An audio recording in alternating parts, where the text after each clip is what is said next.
Whipping all this dope up in the trap house. We fuck all you bitches at the trap house. I can't trust you, I can't give you real address. I can't trust you, I can't give you real address. It don't mean that be like Jerry Stacker. I might fall in love with my trap house. Bob and Cheryl gang. So today we are back with Boruto video. This time I want to talk about Kashin Koji and his invasion on the Leaf Village.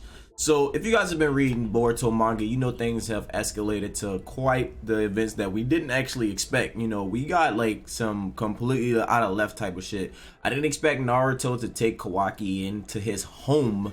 Maybe I thought he was gonna be in the village. You see how Mitsuki kind of got his own apartment. I thought maybe he was gonna be in the village, and you know he's gonna be looking after by like a jonin guard or some shit like that. But no, Naruto has taken Kawaki into his home, so that's one thing that's completely weird.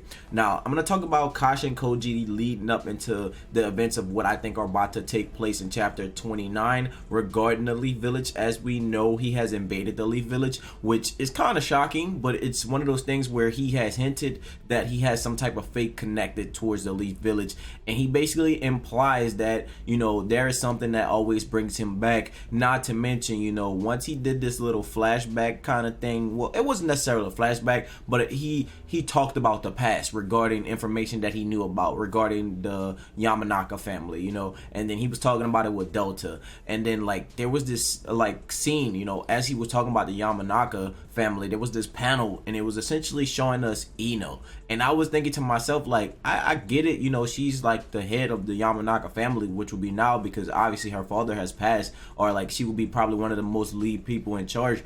And then like you guys see, when Mitsuki basically left the village in this current arc, you know what I'm saying, the guard that was damaged, you know, Ino was the first person to come onto the site. You know, she was the one to extract the memories to see the last things he saw before he blacked out and shit like that. So, you know, obviously Kashin Koji was talking about like this information that he knew about the Yamanaka family and how they have like this chakra stored in data books and shit like that. So for most fans, I see them talking about, you know, Kashin Koji is probably going to go after Kawaki, or he's going to do some scouting, and he's probably going to figure out that Naruto is with Kawaki, and then that's probably going to trigger to him to have some type of flashback or some type of breakdown, because a lot of people quote unquote believe he's Jiraiya.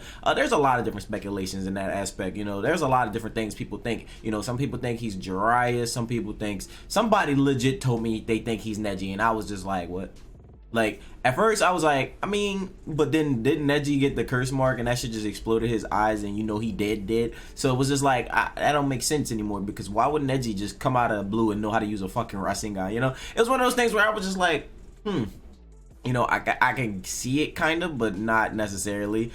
So like that was like another reach. I feel like Jiraiya is a bit of a reach as well. We do have some information about Konohamaru regarding his parents. You know, if you look at the Boruto one shot, they talk about how both of his parents were Anbu, but they never confirmed if they were dead or alive. So they didn't confirm if they were still just living their regular lives, if they went on a mission, never returned, or if they actually died. So it was one of those things where we don't know anything about Konohamaru's family. Like, it's one of those things where his family is a big ass question mark. So it's like, you know, with Kashin Koji, when he talks about the Yamanaka clan chakra and talks about like being able to enter the village, he tells Delta that she can't come here. It doesn't make sense to come here, because if you do, you're going to alert them and you're going to let them know that somebody that's not from the village is in the village, and they're going to basically start to track or like try to figure out where you at, and they're going to send out squadrons to try to like, you know, pinpoint the location of this invader. You know what I'm saying? So like, the two things for me is going to happen. I feel like he's going to like confront Naruto, like I said, and like a lot of people say he's going to freak out because it's Naruto and then he's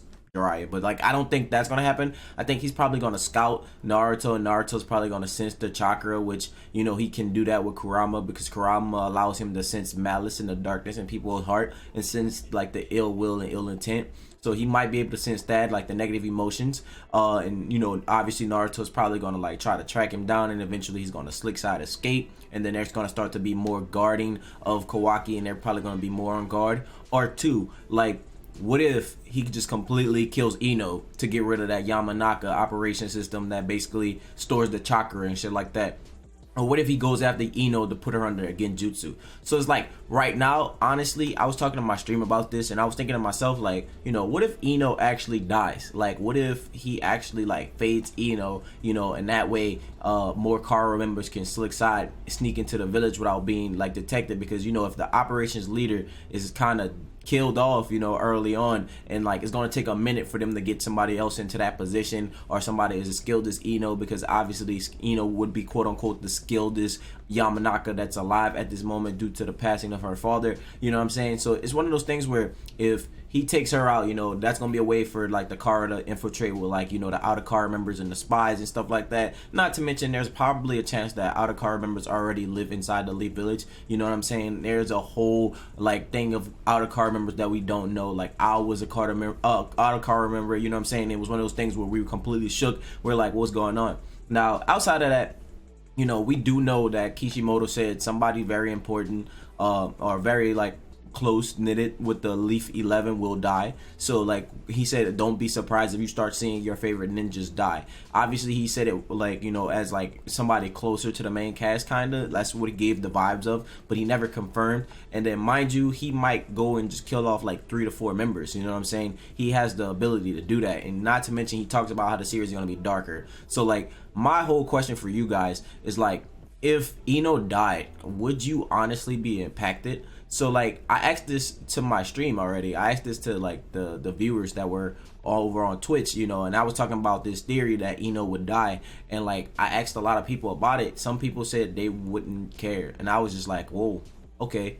And then like when I really sat there and I reevaluated it for myself, and I thought to myself, I was under that like mode where it was just like, you know, if she died, it wouldn't be like like something that I'd be like, oh my gosh, you know, she was like one of my favorites. Like, you know, she's the baddie, she's a waifu, clearly. But like if she died in the story, I don't think it would be like impactful to like me as a viewer. You know, when Asuma died, Asuma was very impactful to Shikamaru. Not to mention Asuma helped Naruto understand wind chakra natures and shit like that. So, you know, and then we always seen Asuma kind of like popping up here and there, you know, just helping out and just being cool. Like Asuma was dope, you know what I'm saying? And I more so felt remorse for Shikamaru than actually Asuma. So it was one of those things where it was just like, damn, you know. And then like Inojin obviously is her son, and Sai is, you know, her husband. So if Sai would probably be hurt, but it's one of those things where it's like, you know, I'm already used to seeing Sai with no emotions. So now that I see Sai showing emotions to Inojin, or like, you know, trying to help his son, or like being a dad man, it's just kind of weird to me. You know, obviously he hasn't grew on me to that point, and I think like Inojin hasn't grown on me to that point as well. So it's kind of like if she did die, you know, Inojin would be upset and he would be hurt, and you know what I'm saying? But at the same time, I wouldn't really like feel any empathy towards him, because like I don't really like, Inojin's not a character I watch Boruto for, you know. And that sounds pretty harsh and pretty rude, but like, you know, obviously I'd be like, damn, the OG, you know, Ino Shika trio's gone, you know what I'm saying? Ino was dead, you know, like obviously that would be something to worry about. But like as a whole, I just wouldn't really like have like any way of really caring. And like for Kashin Koji coming into the village, I'm just thinking to myself, like, what else could you possibly do? You can probably like go around and scan the village, you know, get a layout of the land, but chances are he already has that, because he already knows he has his chakra stored in a database.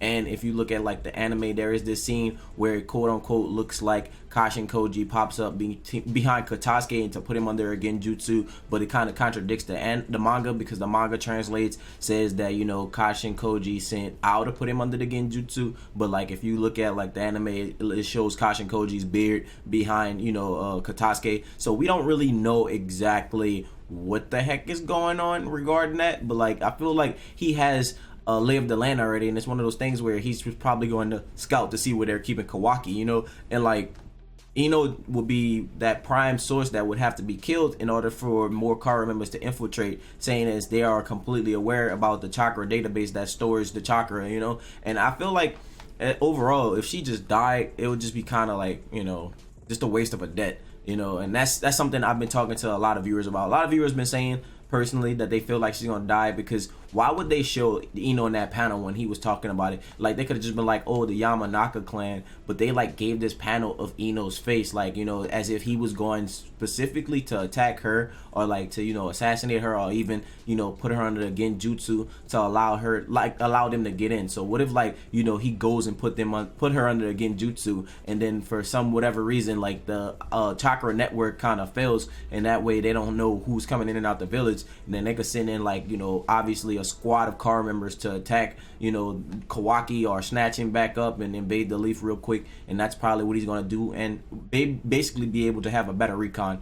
I'm not sure what I'm getting at here, but I feel like something is going to happen to Ino. I don't know if it's going to be Genjutsu, she's going to die, but it's usually something like that when you see that panel. You know, when he was talking to Delta, they just put that panel on Ino, and I was just thinking to myself, like, what potentially could happen to Ino? This is very shocking, because usually when they do something like that, there's usually a confrontation with that person in the next chapter, or something usually goes down. Now, mind you, I'm looking at it from, you know, obviously a Naruto Shippuden standpoint, and a viewer from that. Usually when I see like flashbacks of people, when like say a bad guy's talking about that person and they show that other person's face in the panel, that person usually gets attacked, or something usually goes down with that person. Like I said, it could be Genjutsu, it could be possibly getting killed, or he could just be going to scout the land. But if he already has a chakra like that's in the network, chances are he already knows the land of the Leaf Village, and maybe he's just trying to figure out what Kawaki is to see where they're holding him. But I feel like it would be a lot easier for him to go ahead and kill Ino, you know what I'm saying, and mess up the chakra network to basically allow like his squad to get in, or even put her under Genjutsu. Let me know your personal thoughts and personal opinions if he does attack Ino, and if she does die, how would you feel? Like, honestly, I want to know, because for me, overall, like, if her character was to get killed off, I wouldn't really feel that bad.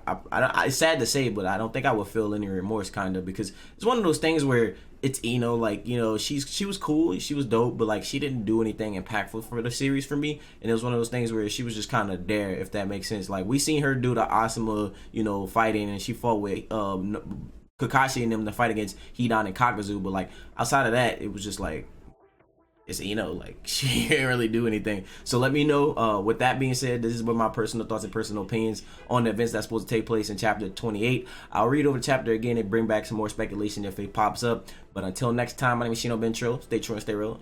Peace.